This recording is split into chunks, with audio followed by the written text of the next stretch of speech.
With regard to sports, it captures society collectively and is often an indicator for the status quo for what is acceptable and unacceptable, as sports often reflect social norms or individuals breaking the norm, which has had significant effect on society and human rights, which has been unfortunately a required aspect in regard to women in the sport,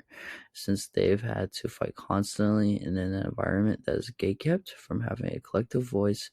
within decisions in the sport and sports media. By acknowledging participation within sport as a human right, this statute has been clearly violated and repressed from the people as it promotes sexism.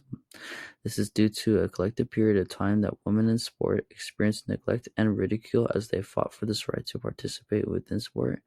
A consequence of this, women to this day are still facing these sexist acts of neglect and ridicule within sport, thus negatively affecting the status quo from elevating within CSUN and all sport in general. Before Title IX, participation within sport was more seen as leisurely for women and wasn't held with as much significance as the men's events did. Also, on top of that, leadership positions in drastic comparison today don't have as many women leaders as there should be within sport, especially such as administration or being a part of the staff, which poses a significant issue amongst CSUN athletics and their future, which having more women in positions of power within sport, it'll have more diversity and it'll also help on the university's mission for student athletes, which is to make them an overall better human beings, which helps instill them the proper traits and qualities as adults to continue on their healthy endeavors, such as continuing on in their motor learning journey within such as sports or athletics outside or even outside,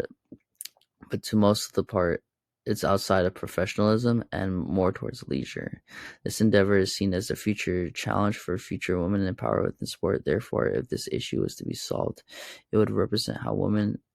in power and an admin can help change the status quo and culture within sport for the better by having more representation and more of a focus on their motor learning journey instead of professionalism. An example of this is with athletic director Judy Rose, as she handles the issue of representation, professionalism within sport. She is the prime example of how women within sport have improved the overall rights as sports being human rights and as it should be conducted within society. This is due to her experiencing and being her experience being transcends over the Title IX and how it continues to impact today, as Title IX is a conduit for the Created using Powtoon.